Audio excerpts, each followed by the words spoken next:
A young B.B. King on Beale Street in the early 50s.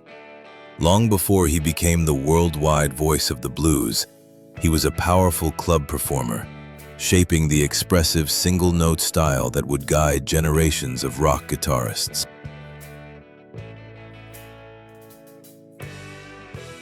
Johnny Cash in the late 1950s, before the legend formed around him.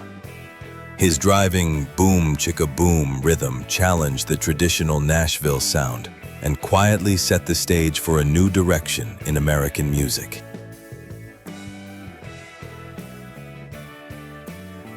The very first photo shoot of the Rolling Stones, 1962.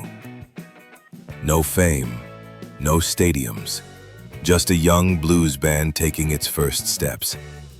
A modest beginning for a group that would soon reshape rock history.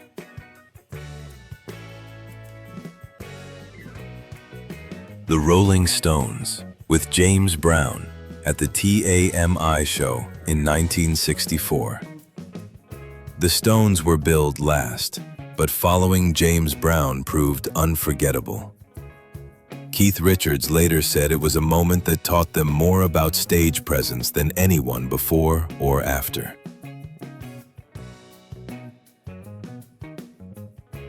David Jones in 1965, on the verge of becoming David Bowie.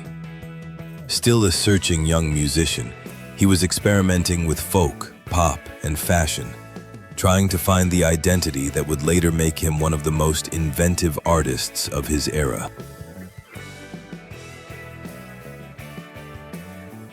London, 1966. A quiet pause before everything shifted. Eric Clapton, Jack Bruce, and Ginger Baker were preparing to launch Cream, a group whose bold energy helped define the power trio format and opened the door to a louder, more expressive chapter of rock.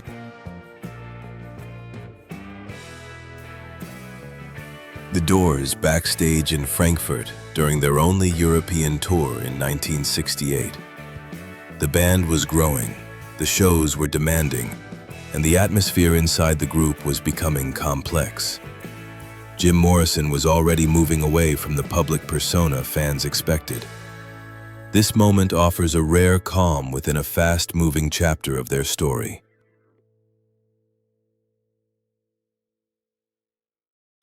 Mick Jagger and Jimi Hendrix in 1969. Two groundbreaking performers at the height of their abilities. Hendrix attended the Stones' Madison Square Garden show, leading to this rare meeting between two artists who redefined what it meant to command a stage.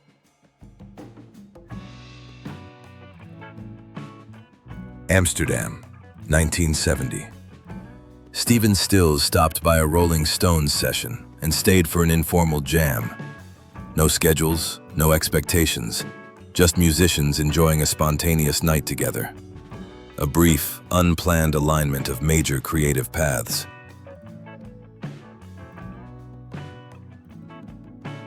Eric Clapton at home, 1971. This wasn't a star relaxing. It was a private pause. He was working through a period of emotional difficulty and stepping away from public life, beginning a quiet chapter of reflection before returning to music.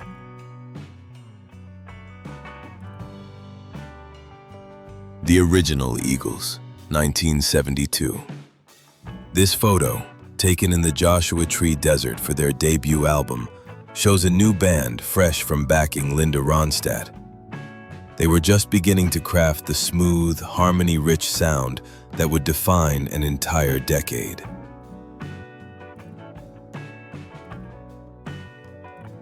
Chuck Berry in 1973. One of rock's foundational figures. After the surprise success of My Ding-a-Ling, he found himself in a new wave of popularity. This moment captures a musical architect receiving long-earned recognition.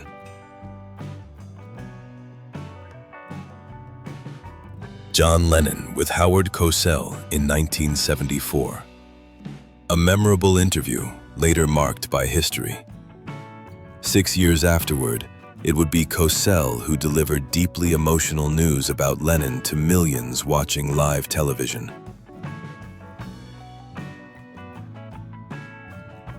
Sunset Strip, 1975. The year Bruce Springsteen's future depended on Born to Run. The pressure was immense. If the album didn't connect, his career could stall.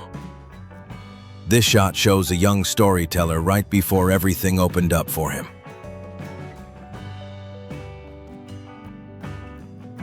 Talking Heads at CBGB in the mid-70s. While they shared bills with the Ramones, their art school approach made them a different force entirely. They were the thoughtful, inventive corner of the New York scene, completely their own thing from day one.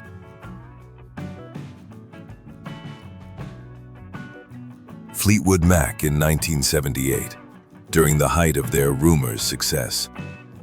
This image captures a rare moment of togetherness in a group navigating personal and creative pressures while producing some of the decade's most enduring music.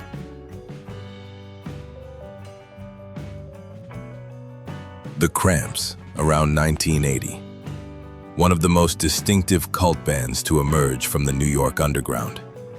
Mixing early rockabilly with offbeat theatricality, they created a sound and aesthetic unlike anything else at the time.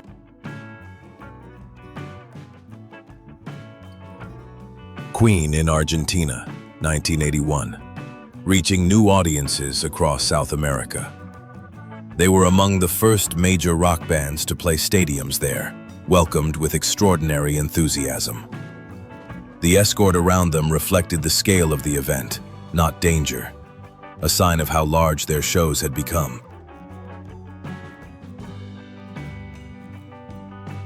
Steve Perry in 1982, during Journey's massive Escape tour. His soaring voice became one of the defining sounds of arena rock, driving the band to international heights and constant radio play.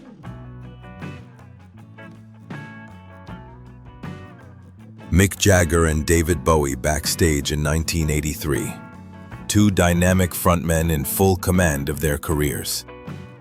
Their long friendship made moments like this feel effortless, just two artists exchanging energy before teaming up a few years later for Dancing in the Street.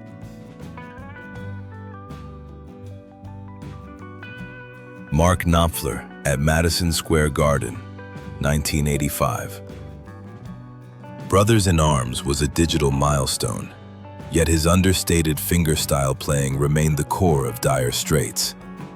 A modest guitarist who unexpectedly became an MTV-era star.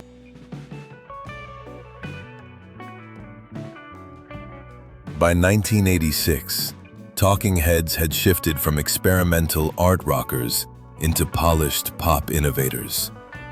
This image reflects the final stretch of the band's classic era, just before differing creative paths moved them apart.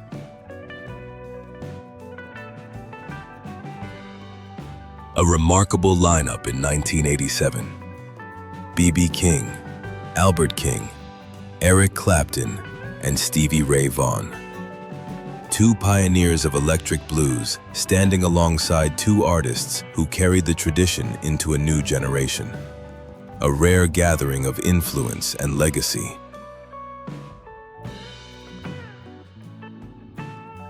Bono in Dublin, 1988. U2 were at their peak, yet wrestling with the scale of their success. This quiet moment comes just before Rattle and Hum, a project where the band explored American musical roots and their own evolving identity.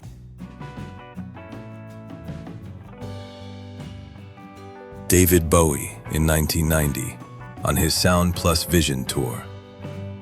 He announced he would retire many of his classic songs after this run.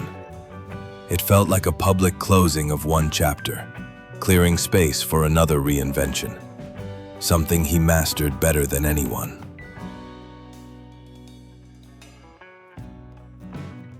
Soundgarden in a Seattle club, 1991. This was the moment just before the wider world discovered the Seattle sound. They had been blending punk and heavy rock long before it entered the mainstream lexicon.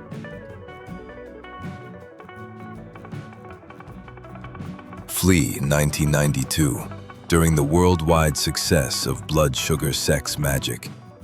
The band was reaching new heights, and the pace was intense. This rare, quiet moment sits in contrast to the energetic whirlwind around them.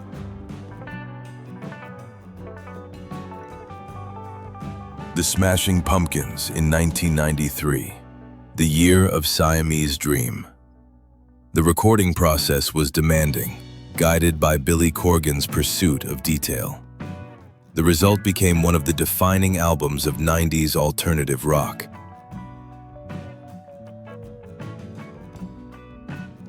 Keith Richards in 1995, the face of rock longevity. This was during the Voodoo Lounge Tour and the Stripped Sessions, a time when the Stones revisited their roots with the guidance of the man who helped shape them.